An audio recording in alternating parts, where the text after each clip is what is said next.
It's time for the Rick Smith Show. Now, here is the voice of the working class, Rick Smith.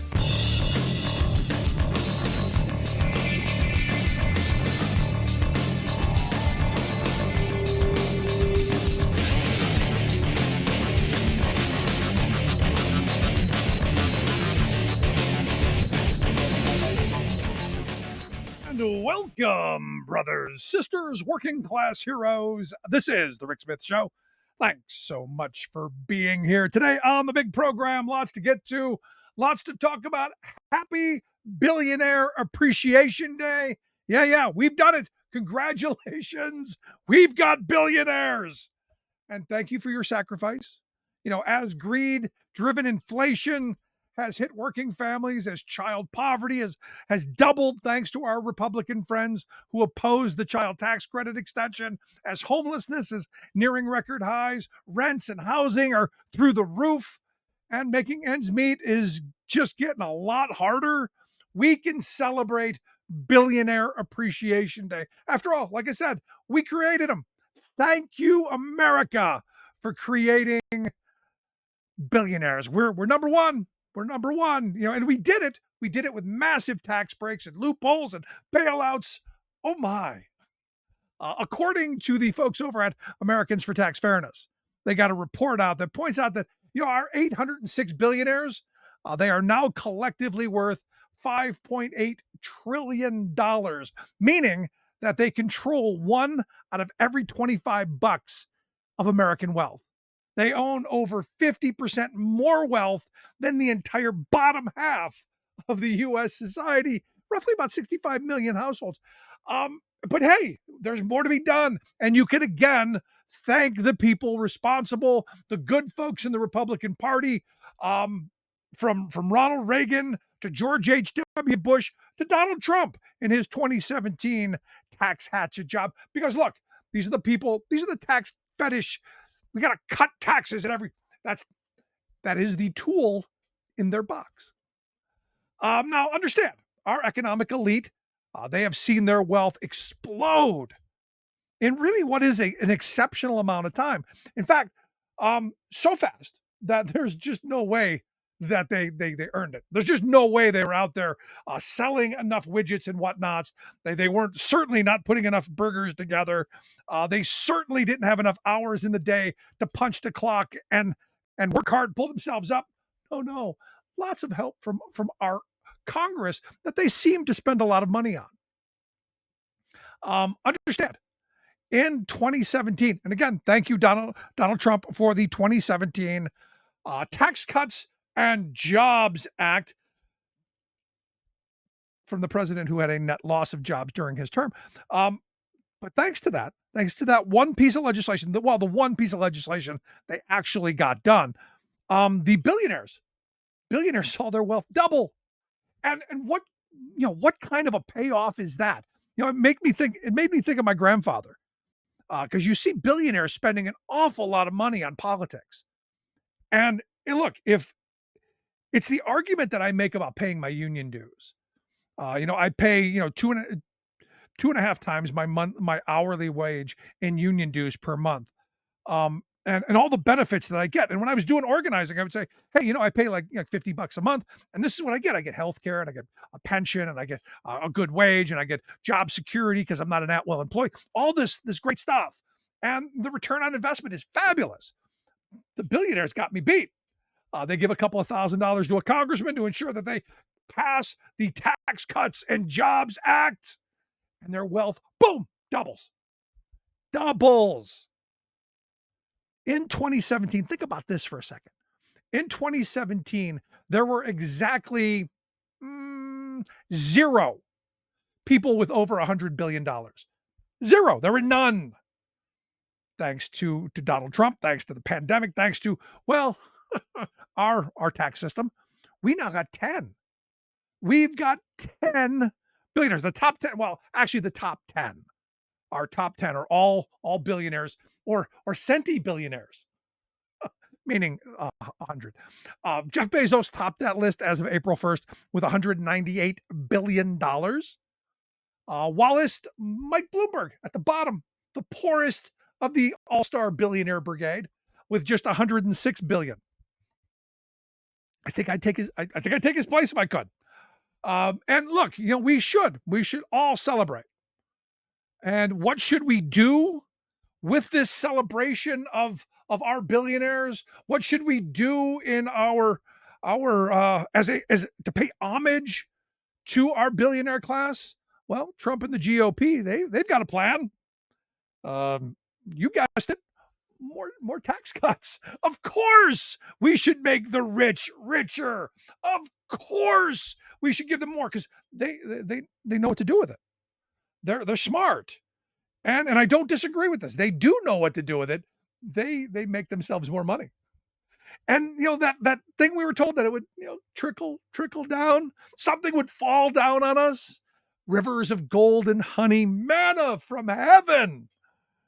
No, not so much. But hey, understand. We've got the most billionaires of any country in the world.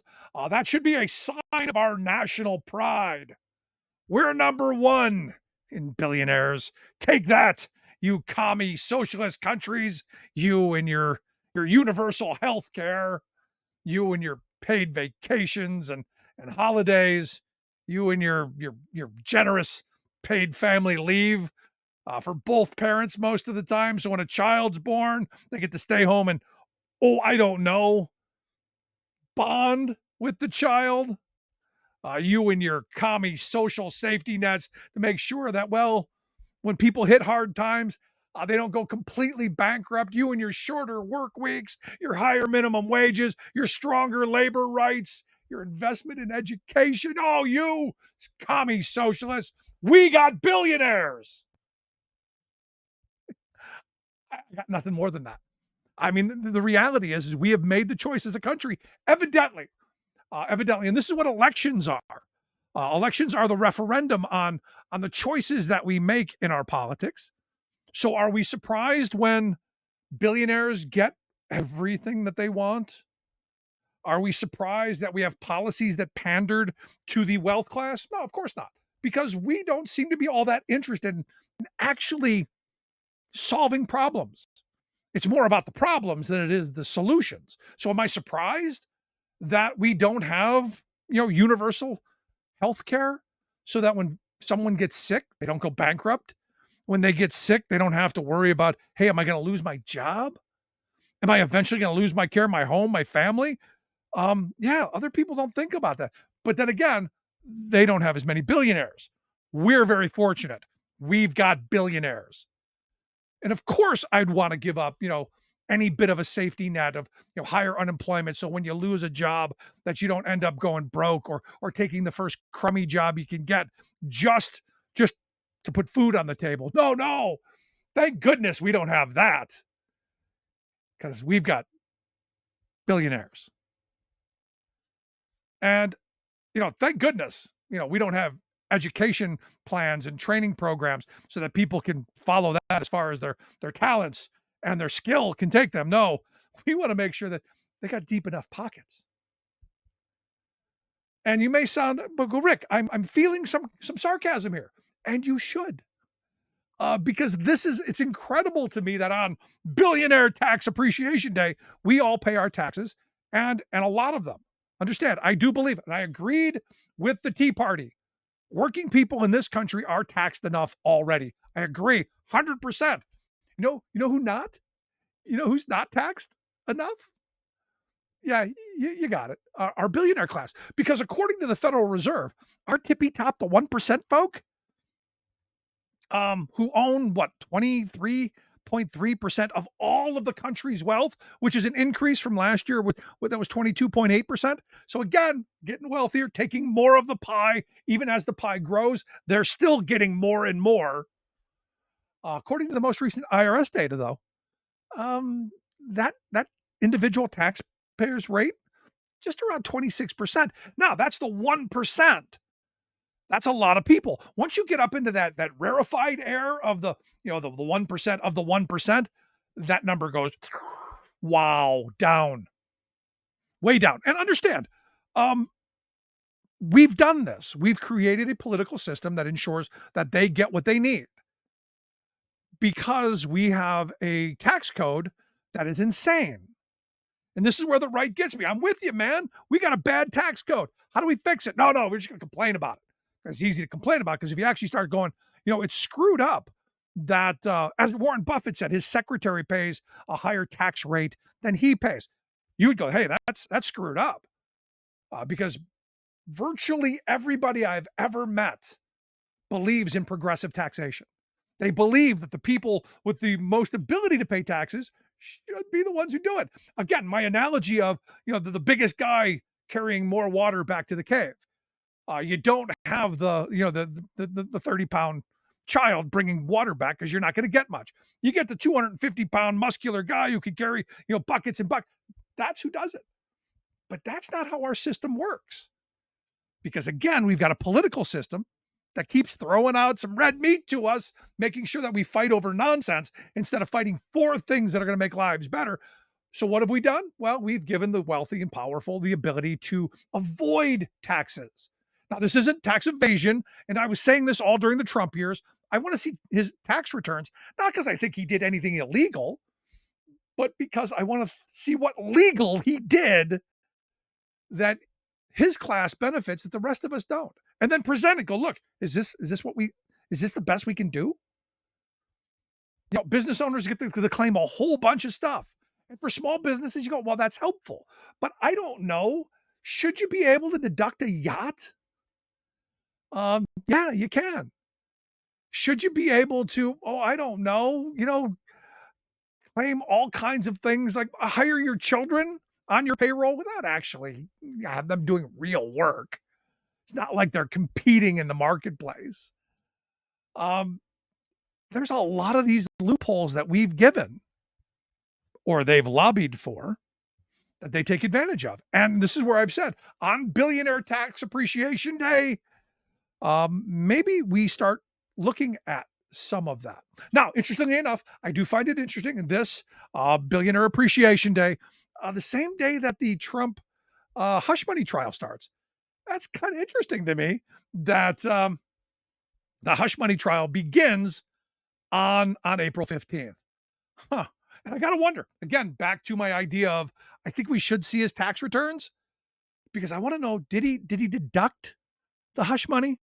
And the Truth Social investors, since you can write off, your gambling losses on Wall Street, how many of their losses at Truth Social will they be writing off? And the thing is we're giving them all this stuff and we're not investing in us. Quick break, right back.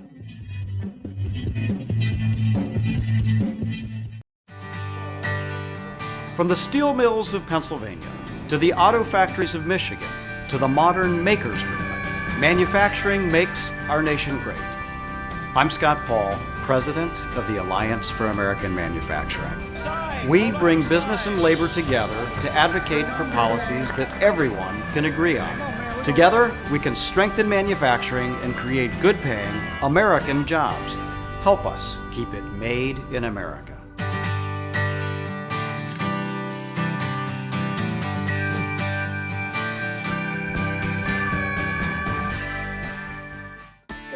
It takes a lot to raise a family.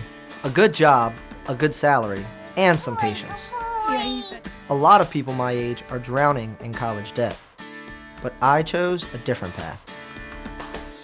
I'm a member of the IBEW, the International Brotherhood of Electrical Workers. I work hard for my job, and I love what I do. I had a lot of choices for my future, but I made the best choice for my family. IBEW, the right choice.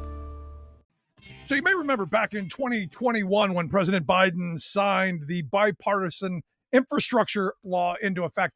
One of the things that was in there was the creation of something called the Public Transportation Agency Safety Plans Regulation. This was the idea, I guess, and I hope, protect our transit workers. Well, on Tuesday, April 9th, they published the first major update to this Public Transportation Agency Safety Plan Regulation. And here to share some thoughts on what this means and if it's going to keep workers safe, I've asked John Costa to come talk with us. John is the international president of the Amalgamated Transit Union, ATU, atu.com, the website. John, thanks for taking time for us. Thank you, Rick, and nice to see you again. Good to see you as well. This is kind of a big deal. Steal of Bidenism. It's kind of a big freaking deal, isn't it? Yes, it is. It's a long time coming. It's a big deal. It's something that we've been pushing for and struggling to hope that the regs came out in favor of workers in our industry that have been being abused for way too long. So what is this? What was the original regulation? What is this, and what's it going to do? Well, it puts some guidelines in on what the committees are going to look like. They're going to be safety committees with the equal number on both sides, labor and management. We will actually not have a voice anymore, but actually have some rights to put in guidelines and plans on the blind spots that are out there that is hurting our operators and the pedestrians on the street. We have bad blind spots, especially on the left-hand turns. We've proven that, to put barriers in to stop our members or protect them better than they're being protected now for all types of assaults that are being done on them every day, from punching, spit, throwing stuff at them, if not slicing, and stabbing them. So we'll have say on the barriers and also on, with COVID coming out, we understood that, the barriers now and the air filter system in the buses, we understood and we found out that they were not safe. They were actually harming us. So now we'll have a say on what type of filters are being used and how the air regulates in there. So we'll have some guidelines that these three things need to be spoke about, and we need to have a plan on how they're going to act, where they just can't say, yeah, we heard you, but we'll think about it and get back. Yeah, I got to tell you, John, this is something that I've been, we've been dealing with you guys for over a decade now, and this has been constant throughout the entire time, keeping drivers safe from passengers who sometimes get unruly, protecting that blind spot as you pointed out, and also making sure that drivers are secure in their place. It's amazing to me that it's taken this long to get to this point, to get what seemed to be just common sense solutions. It just seems amazing to me that we're still here. Yeah, it is crazy. The more we point things out, I just don't get it. I just don't understand how you're not listening to the worker that we've proven what these blind spots have done and what it has. If we would have acted earlier on this, how many lives we could save and how many operators' jobs and stress and mental stress that they went through after these accidents, of wondering, like, I never saw this pedestrian. Yeah, but at the end of this, John, I mean, isn't the sane reality? Shouldn't even if you had to make the corporate self-interest argument, if you're hitting things, cars, people, whatever, you're going to have to pay for that. It's going to cost you an enormous amount of money. So just I don't know, mitigating those risks before they happen, a much cheaper thing than having to go through all of that, and on top of it, having workers who are going to be stressed and having problems and all of that. It just seems dumb that this hasn't already been fixed. And then on the other side, thank goodness for the Biden administration for moving in a direction to address it. Yes. Yeah, finally we had an administration that understood us, understood the workers, the transit industry, the FTA, many meetings with them, a lot of work from our staff, proving the problems that in the work area, the workstation of a bus and the design of the bus, that we need to redesign a bus. We need to actually, it's time that we take a look at this and redesign it. And hopefully this is the start of getting there. Yeah. Now, look, the thing I like about President Biden, here's a guy who knows a little something about public transit. Here's a guy who rode the train for years. So I would have to think, if sitting where you're sitting, having him in the White House is someone who is a friendly ear. Yeah, he's someone that took a train every day back and forth to work. And also, when he was younger, he actually drove a school bus for as a job. So he knows a little bit of the industry. He knows what we go through, and he listened, and he spoke with us, and the administration came through. So it's a start. I mean, at least we have finally the regs came out, and the regs. We're happy to see that it's a start that we can build on.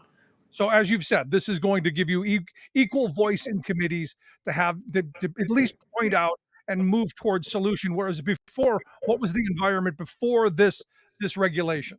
Before we had safety committees, but the safety committee, sometimes you wonder it was just something that the company was doing to fulfill an obligation or to get some funding. I always said I sat on back in my career at the New York City subway. I'm out at a light rail division. I've sat in these safety committees, and many times it wasn't really addressing the problem.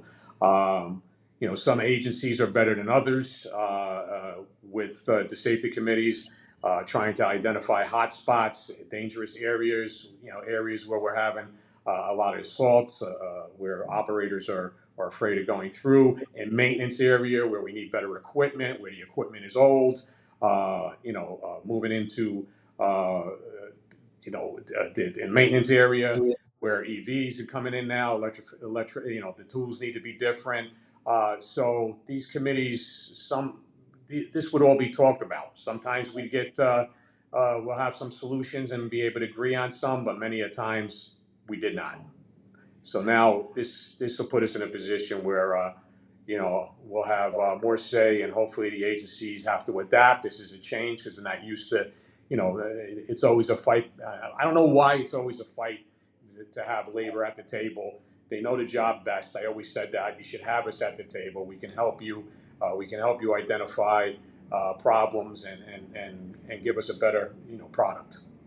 Yeah, I mean, at the end of the day, even if it's just in your radical self-interest of, hey, we want to make more money, we want more profit, we want more productivity, asking the workers how to get there, probably not a bad idea. Because if they're happy and they feel they have some say and they're protected, they're probably going to be, well, more productive and more profitable. It just seems like common sense. But I saw this statistic from the Federal Transit Authority. According to them, over the past decade, uh, assaults on buses, both physical and verbal assaults, have jumped like 400%. And yet, we're at a point now where we're talking about it a little bit more, but it's not really done anything yet. Or am I missing something? Yeah, it's crazy. Since the pandemic, 400% it's up, and part of that problem is our union fighting and getting those numbers. Many a times they're not reporting on assaults. They may only report the ones that people had to go, the operators or our members had to go to the hospital for. But many of them they were sweeping under the rug, hiding.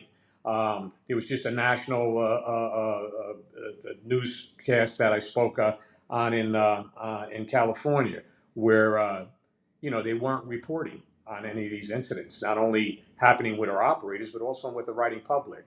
So it's just crazy, and I think the push that we were explaining this, and every time an operator is assaulted, and we get a copy of that video showing how alarming this is. I mean, you're having buses hijacked with machetes. This is all over the news, and we're sending that to the administration. We're sending that to the FDA. Here, look, here's another one. Every day, here's another one. Here's another one. So I think the videos are visual, and you see it. You can't deny it, right? You're looking at it. This is terrible. So yeah, it's the increase is crazy, and if we don't do something about it, nobody's going to get on the buses. All right, the riding public's not going to get on the buses. No, and that's an excellent point. But is this new? I mean, is this something that since the pandemic, or is this something that because everyone's got a video camera in their pocket now, we're documenting more of the horrible things that are happening? I mean, when I was a kid, things always happened on the bus. I just don't remember it being at the frequency that we're seeing. I say it all the time. An operator's job is not what it was 30 years ago. I don't know if the society is just different. If the cameras that we have, the phones we have, we did more as video. We see more than we ever did before. And but I rode buses in my day. I born and raised in Newark. I used to go to school taking a bus. I went to work on a bus. it isn't like today. I mean, today is just it's crazy out there. I mean, New York City, they had to bring the National Guard in, to try to get some safety out there. And let's see how this works. And actually, I think it's going to have to happen in other areas. Chicago's main. We have a lot of problems there too with our rail system. Yeah, and this is where, as someone who advocates for public transit on all levels, bus, rail, all that, because I think it's the most efficient way of getting people to and from places. I think you do have to come crack down on making places safer so that you bring more people to it. In addition to more funding to make it more user friendly and better opportunities to use it. But if you can't get the safety part right, it's not going to matter what. I don't think it's going to matter how much more you throw at it to get more people on. They're going to probably want to stay away. No, Rick, I don't understand. Like they took away bodies and security, and they thought cameras were gonna solve the problem. It didn't solve the problem. We just see the problem much more. We're seeing it, and so cutting bodies and talking about automation and having. Could you imagine not having somebody on a bus? You think people are going to feel safe just because you have cameras? We need security out there. We need more bodies out there that somebody can feel if there's a problem, they have somebody that's there to help them.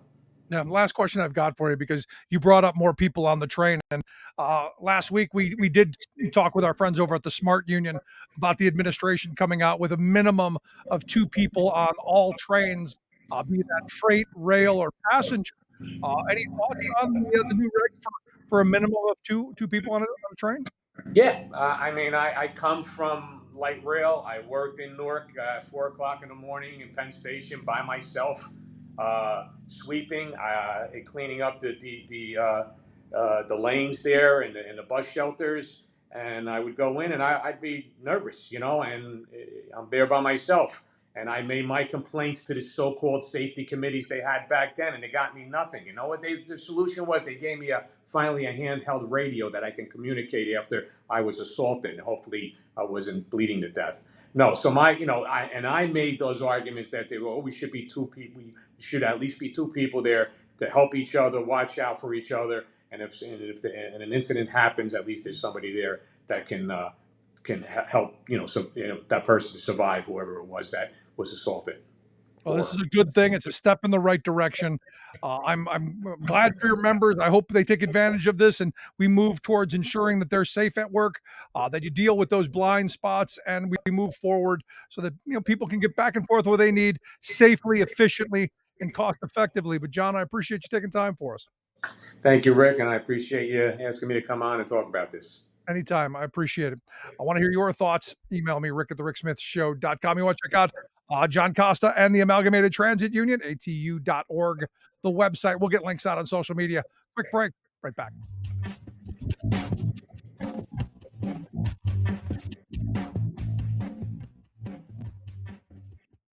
I've been driving buses for 5 years, and my day-to-day routine is I wake up a little earlier than most people. I get on a bus, I go out, I pick up some students and make sure they get to school nice and safe. Here in Fairbanks, Alaska, that can be a challenge because of the winter weather and the icy roads. But I love the job. So the Teamsters are great. They provide us a lot of protections. They've always taken care of their people, made sure that our jobs were secure. We didn't have to worry about whether or not we'd have a job from day to day.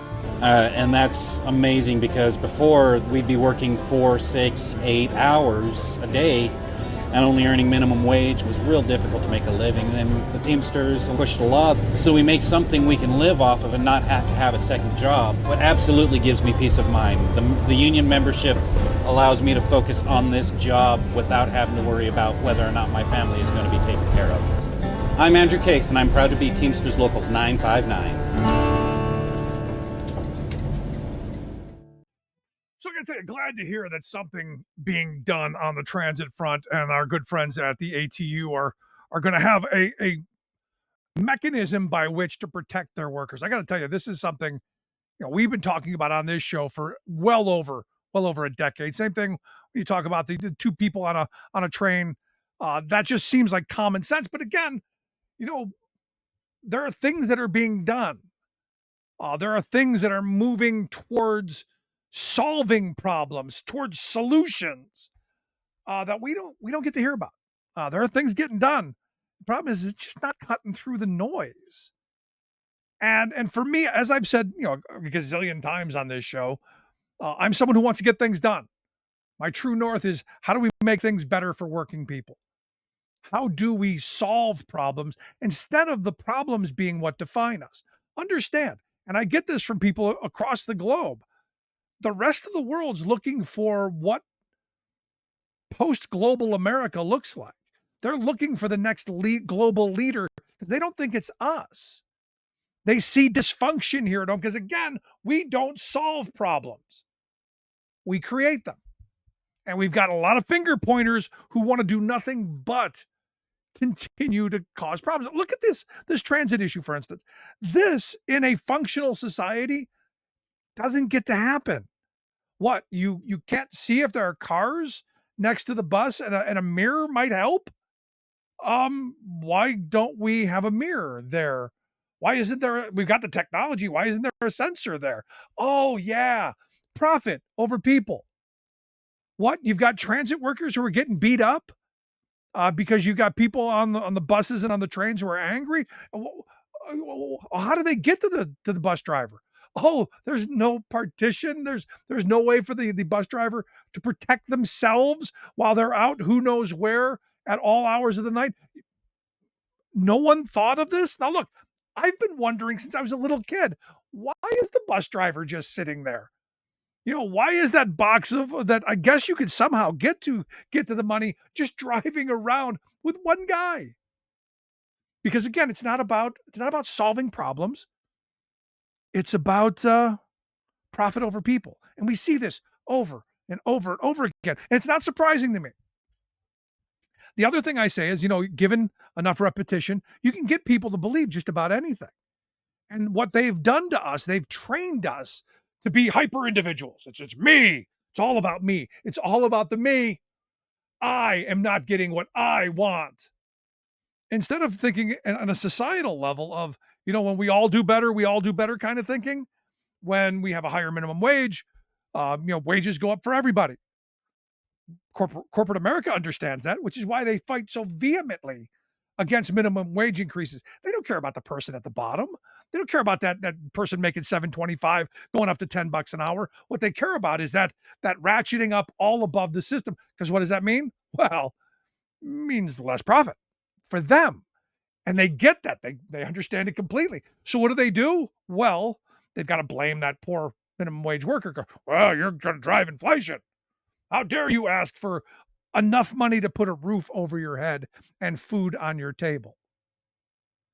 And it's worked. Understand, they have trained a working class to believe that the benevolent dictator is their boss.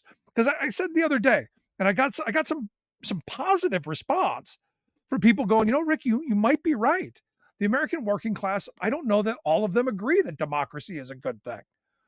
Because you're right, they do work in undemocratic environments. Unlike union workers who have some bit of democracy in the workplace, the vast majority of workers in this country do not. They work in dictatorships. The boss, dictator or benevolent dictator, but authoritarian leader. You do what I say, when I say, how I say. I'm going to pay you what I'm going to pay you, and when I say I'm going to pay you. And if I don't, well, maybe, sue me. So I'm in this mindset that, there's a lot of work to do. So recently I was at a labor event, and I was talking to somebody who I've known for years. We've spent time working together throughout the years. And I thought, and I think we have a good relationship. I'm not sure where things are at this moment. But this is a guy who's out there fighting the good fight. This is somebody I respect. Someone who's out there, working hour after hour after hour. I would argue some weeks, he doesn't even make minimum wage for the number of hours he puts in fighting for the members of his union. And he represents a lot of public sector workers. And as we were having this conversation, he was lamenting on how difficult it's been since the Janus decision, since Trump Supreme Court justices made the choice on Janus to make the entire public sector of this country a no rights at work environment, so that the wonders of right to work are working in the private sector as they're meant to do, tearing people apart, defunding unions' ability to fight for better wages, hours, conditions, and then causing the kind of internal strife that this guy was lamenting about. That people go, well, I get all the benefits for free. Why would I pay? Again, back to why they did it in the first place. But it's one of these moments where, I had this question, and I asked, I said, what happens if Trump is endorsed by unions, or what happens if Trump wins in 2024? And his response surprised me, because it wasn't about Trump, it was about Biden. It was your basic F Biden. I'm never voting for that blankety blank blank Biden, never. And I was like, wow, I didn't expect that from you. Well, why? Walk me through, explain, help me understand what it is that I'm missing, because maybe you're somebody I respect. You're somebody who I've had, conversations with over the years. Um, what's your thinking? Well, immediately the temperature rises. And I'm someone who can have a conversation with people that I don't agree with. I'm someone who I want to know. I actually have to know. It's kind of one of those weird things where I want to know what you're thinking, and because maybe my thinking is wrong. Maybe I'm missing something. Now, understand, this guy had just given me, a dissertation on how hard it is to organize private sector workers because of Janus, and voting against a guy who is the most pro-union president of our lifetime, who has done a bunch of stuff to move organizing in the right direction by appointing Jennifer Abruzzo as general counsel of the NLRB, our Secretary of Labor. All of the mechanisms are moving into making life a little bit easier for working people who want to demand better wages, hours, and conditions. So I'm figuring, that's an argument back. Evidently not. And it wasn't so much that love of Trump, it was the hatred of Biden. And it comes back to this kind of repetition that is in our corporate controlled media. You keep throwing out the same thing. The first club out of the bag was, it's all about the transgenders. And look, there's a lot of stuff on the transgender front that I don't get any of it. There's a lot of things that I'm probably never going to understand, and that's okay. I've had friends who have transitioned, and I've always told them the same thing. I don't understand it. Thank goodness I don't. And I wish you the best. I want you to have the best life you can have. I wish the best for you. Hope this is what makes you happy. Because, as a kid, I grew up believing in that idea of life, liberty, pursuit of happiness for everyone. But fixated on the problem, fixated on the fact that the belief that these people had more rights, and ask the question right straight out, should they have more rights than me? And my answer was no, of course not.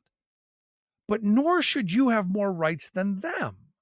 That's our system. Our system is, we have rights within the confines of our four walls. We got them all. Or I'd like to believe, other than if you ask a Republican, talking about women's reproductive rights. So we walk down this path of now, his tone and his rhetoric is sharp and angry, and I'm just going, well, one, how did we get here? And two, well, how do we fix this? What would you see as a solution? Because you're talking about voting for a guy who wants to do some pretty draconian things, especially to the organization that you work for, especially to the people that you fight for. And I couldn't help but as this conversation is going on, that this idea of selfishness and jealousy just keeps being thrown. All of the worst things of humanity coming out of this conversation. Now, look, I like this guy. I respect him and have for years. And I think he does a good job at what he does. But when you start to hear some of the things that come out, I struggle. And he's not alone. Understand, this isn't just one guy. I've had, hundreds of these conversations. The reason that this one was different is, it ended on a real sour note. It ended, like some of this does, where I don't know if we'll talk again. I don't know where this goes. And it's sad and it's unfortunate because these conversations have to be had. While this person simply wanted to be angry and justify this hatred of Biden for perceived slights against him for supporting someone else's rights.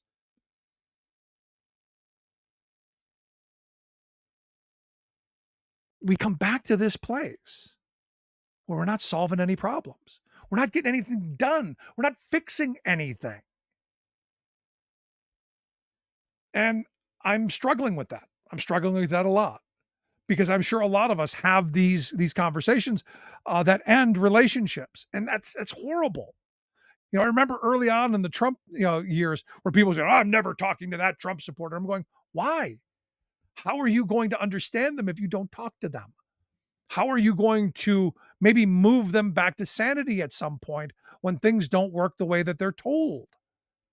Because again, remember, all of the things that Republicans have told us that they were going to fix, they haven't. The rhetoric that we hear, for instance, someone brought up to me that, the crime rate's out of control. Cities are riddled with crime. The homicide rates are through the roof. Yet just today, in fact, I read an article from the Wall Street Journal, not some hippie liberal publication, but the freaking Wall Street Journal, the newspaper of the investor class, where they wrote homicides in American cities are falling at the fastest pace in decades, bringing them close to levels that they were before the pandemic. Nationwide, they write, homicides dropped around 20% in 133 cities from the beginning of the year through the end of March compared with the same period of 2023. So, headline, homicides are plummeting. Still believing because it's what we're hearing. It's what the talk radio mouthpieces are throwing out. It's what the cable news people are throwing out. It's what's being reinforced. Cities are hellscapes, violent, crime everywhere.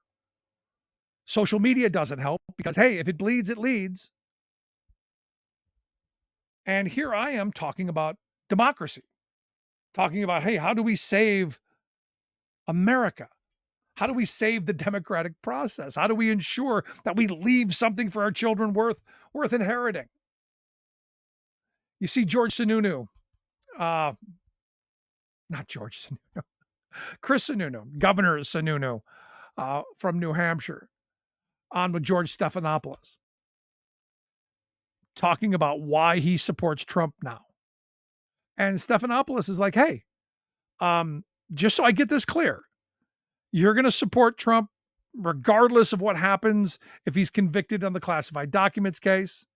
You're going to support him, because even the fact that he contributed to the insurrection, you're going to support him even if you believe that he's lying about the results of the last election. You're going to support him blindly, even if he's convicted in the Manhattan case, even if he's convicted. And he goes, look, I just want the answer. Is the answer yes? And Sununu says, yeah, me and 51% of Americans. And look, I don't think it's 51%. I think it's like 30, 35. But that's a large percentage of people in this country who facts don't matter. Reality, democracy sure as shine doesn't matter. But it's about now fighting for their guy, because their guy is under attack. So when Trump was asked about all of the things, he's like, well, I'm fighting for you so you don't have to. No, you're fighting because you did things that were wrong and you should be held accountable. And we're not that country anymore. We don't solve problems, and we sure as heck aren't accountable for our actions. And the selfishness and the jealousy and the hooray for me and the heck with everyone else, it's kind of frightening. So the question I couldn't help but come away with from this conversation with is, how do we rebuild relationships where you can have honest discussions that are geared towards solving problems and not just making more? Or am I just, well, overly optimistic that we can save America? Because I got to tell you, the America that I grew up loving, the America that I grew up believing in, is not where we are today. It's sadly that simple. The fact that you've got Republicans in Congress spreading Russian propaganda on the House floor frightens me. The fact that a political party in this country is doing everything they can do to, well, destroy this economy. And you go, well, that's the Democrats. No, no, no, no, no. Biden has done virtually everything he can do to bring this economy around. In fact, doing so well that economists are predicting, yeah, that recession thing we kept saying was going to happen. Yeah, probably not going to happen. Because again, the narrative is more important than the reality. The story that they tell us is more important than actually making lives better. Because if you had to actually sit down and fight over policies that were going to make lives better, that would be hard work. If we were really talking about some of the things I said earlier about, paid family leave, about national health care, about universal education for everyone to go as far as their talents can take them, all of the things, actually having some life work balance with shorter work weeks, maybe more vacation. Heaven forbid we crafted policies that made lives better. We've devolved into what is the worst of us and are pushing that as policy. Question is, how do we change that? What direction can we go to fix it? I want to hear your thoughts. Email me, rick@thericksmithshow.com. I'll tell you, at this moment, I'm a bit taken aback. Want to hear your thoughts? Email me, rick@thericksmithshow.com. You're listening to The Rick Smith Show. We are AFGE, the American Federation of Government Employees. We represent 700,000 federal and D.C. government workers who are the vital threads of the fabric of American life. We support our nation's military. We take care of our nation's veterans. We protect our nation's borders. We respond to our nation's crises and natural disasters. We provide services to our nation's seniors. The American Federation of Government Employees. We work for America. We've been farming the same farm for 3 generations, and it's just always been where I've wanted to be. Any farmer you talk to in Montana will tell you that the climate is definitely changing. The weather is way more extreme. We went from the wettest year we've ever had to this year with the worst drought we've had since the 80s. We have done everything we can to keep water going, but it got close to running out. Farmers can't afford the cost of climate change. Congress has to get this done. Now, I don't want to leave the impression that I'm only talking about right-wingers who do this stuff. Because look, the reality is in this country, what we've done is we've gotten into our silos and we play this game of I'm, me, mine, my rights, without understanding that everyone has rights that should be respected, and that we should be a little more tolerant of each other on all sides of the equation. So if there's this thought that, because during the break, my mind goes to, look, there's not a lot that I agree with that goes on the left either. And sometimes they get a pass from me because it's overwhelming on the other side. But sometimes the left does kooky, stupid stuff too. I point to what's going on what happened out in Bakersfield, California. Evidently, there's a clip of a woman crying in court because she was charged with 16 felonies because she threatened murder the city council members unless they voted to endorse a ceasefire in Gaza. And it's one of those things where, look, you can be in favor of the ceasefire, you can be against it, whatever your position. I'm not getting in the middle of all this. But understand, Hamas isn't looking at going, oh, well, gee, Bakersfield, California. Wow, that's a target demographic. This idea that we're fighting over stuff that does not, and we're doing the dumbest stuff. I got to tell you, threatening the city council members that you're going to kill them if they don't do this thing, that they really have no power is well, in 20 years, this person's going to regret it. But on each side, one side's holding her up as a hero, the other side, she's a villain. When the reality is, the sad reality here is, this one was not the right way to go about exercising your right to protest and making your thoughts and opinions known. But it ramps up the violent rhetoric that the right would really love to see. And we're just in this moment where you go, can we talk about getting something done?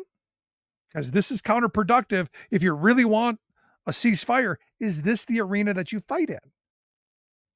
The answer is no. Now, I look at Florida, and again, while we're fighting over things that we can't change, Republicans are fighting for things that will harm us. And as it was pointed out, that with just a stroke of the pen, the governor of Florida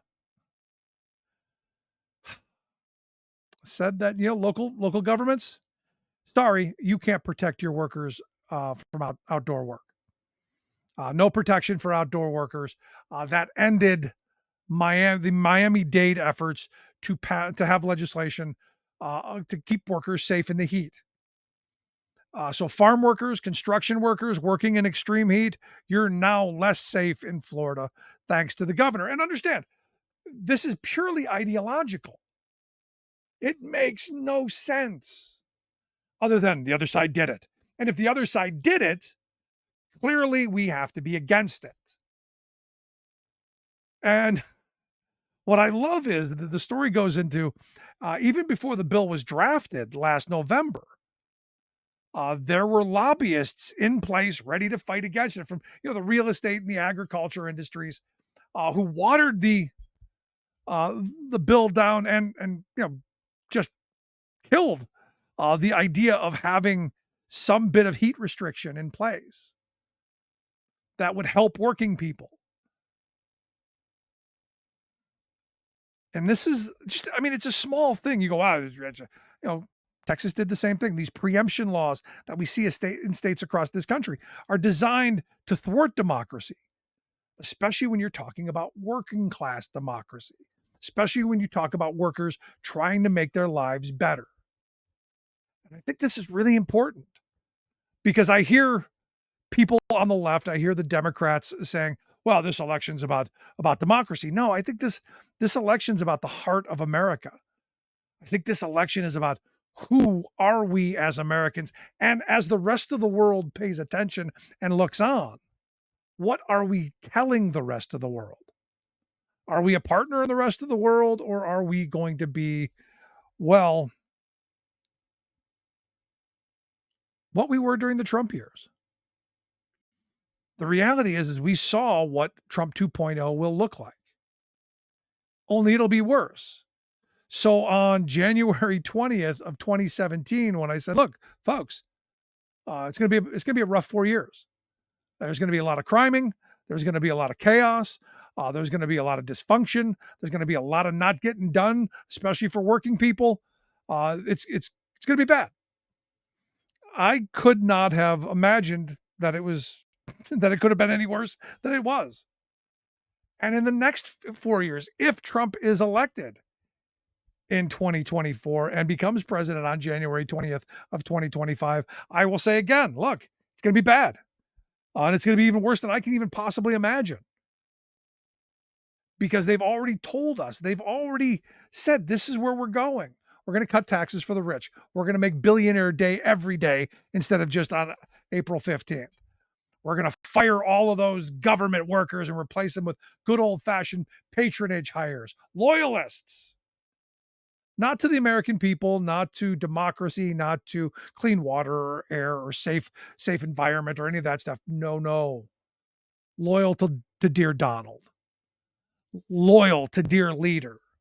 Loyal to bad ideology. And I got to tell you, it's a bit frustrating, folks. So the question I have for you, which side? Which side are we on? Are we on the side of authoritarian individual, hooray for me and the heck with you?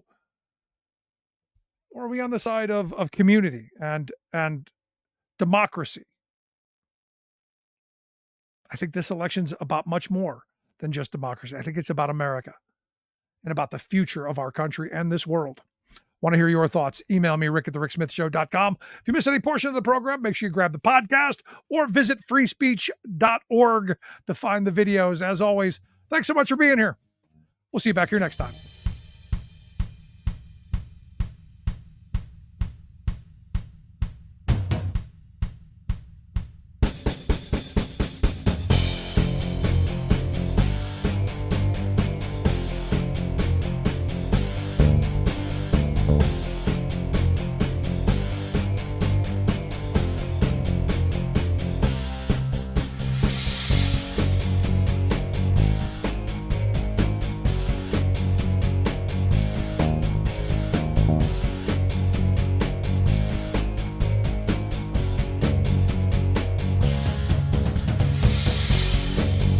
You've been listening to The Rick Smith Show. Email Rick at rick@thericksmithshow.com.